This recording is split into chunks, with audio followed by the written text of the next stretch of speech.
फिन आरोबाव क'क्राझार सहराव रां लुथिनाय जाथाय।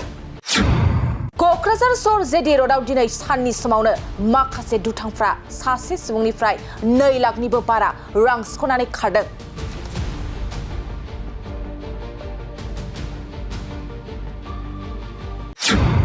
खेबसे नङा खेबनै क'क्राझार सहराव रां लुथिनाय जाथाया जादों।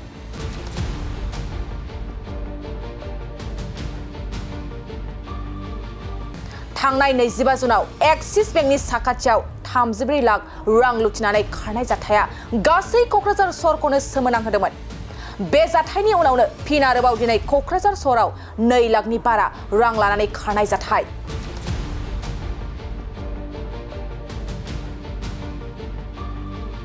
साननि समावनो नरेश बसुमतारी मुंनि सासे रेन्जारनिफ्राय 2 लाखनिबो बारा रांखौ सिख'नानै खारदों दुथांफ्रा। नरेश बसुमतारीया रां बख'नो थाखाय क'क्राझार सहरनि इउक' बेंकआव फैदोंमोन आरो साननि 11 बाजिसोआव रांखौ दिहुनखांनानै गावनि गारि दोननाय जायगाथिं थांदोंमोन। बेनि उनाव जेब्ला नरेश बसुमतारीया दरजा खुलिनानै रां गोनां बेगखौ सिङाव सोयो अब्ला सिनाय मोनै दुथाङा उनथिंजाय फैनानै बिथांनि सेराव माखासे रां गारदेरनानै नोंथांनि राङा गबाय होननानै बुंफैदोंमोन आरो बे रांखौ खननाय समावनो नरेश बसुमतारीनि 2 लाखनिबो बारा रां गोनां बेगखौ लानानै खारलांदों दुथांफ्रा आरो बे रां दोननाय बेगाव रांजों लोगोसे बिथांनि माखासे गोनांथार डकुमेन्ट्सफोरबो दंमोन, जेरै PAN card, Aadhaar card, driving licence आरो आइडेन्टिटि कार्डजों लोगोसे एटिएम कार्डबो दंफायोमोन होनना फोरमायदों नरेश बसुमतारीया। आच्छा, दिनैनि दिनाव दुर्भाग्य घटना होनना बुंनांगोन।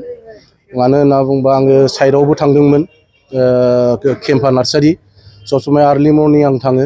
बेनिफ्राय फैखांनानै आङो न'आव फैदोंमोन। फैनानै 10थासोआव सफैदों आङो।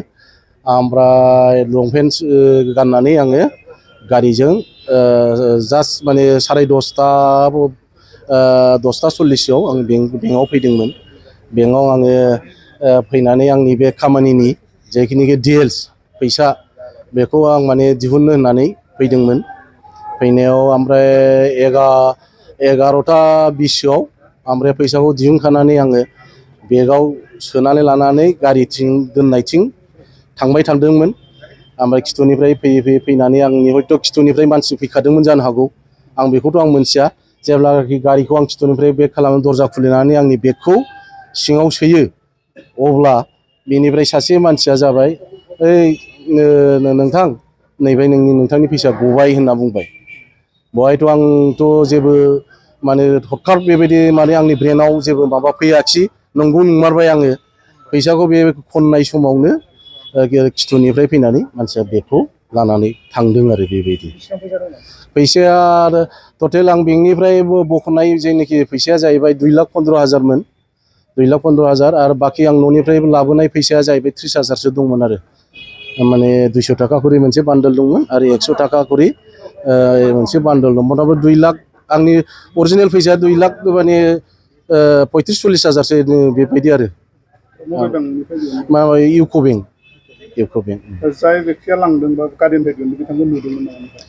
बिथांखौथ' आं एक्जाक्टलि बेबायदि आं माने हमनो हायाखै मानसिखौ। ओरैनो एसे आङो सेराफेराखौ ओरैनो माबा खिथानो हायो, नुज्रिदों आरो बेबायदि जे एकदम माने कारेन्ट बेबायदि आं माने बुंनो हानाय नङा आरो बेखौ। नोंथांनि गावनिनो फैसा ना? गावनि माने डिपार्टमेन्टनि फैसा आरो बेयो डिएलसिनिनो। बेवहाय पेन कार्ड दङ, आधार कार्ड दङ, ड्राइभिं लाइसेन्स दङ, ओमफ्राय आइडेन्टिटि कार्ड दङ, गद्रेजनि साबि दङ, एटिएम कार्ड मोनसे दंमोन।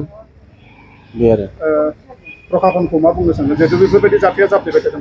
दा आं बुंनो साननाया जिहेतु आं घटना घटिबाय भबिसतआव आरो बेफोरबायदि मानसिफोरा आं बेफोरनिफ्राय एलार्ट जायोबा खुब मोजां मोनो।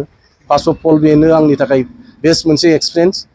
भबिसतआव आरो रायजोफोरनि सिगाङाव बेफोरबायदि जाहाथे घटनाफोरखौ बयबो नुनानै जाहाथे बयबो रायजो राजाफ्रा सांग्रां जायो, बेखौ आं माने आह्वान जानायनाय जाबाय आरो गथै रायजो राजाफोरखौ आरो जाहाथे बेबायदि फैसा गयोबा मालाबा आरो भबिसतआव आरो खननायनिफ्राय एलार्ट जायो आरो बेखौ आं बुंबाय आरो।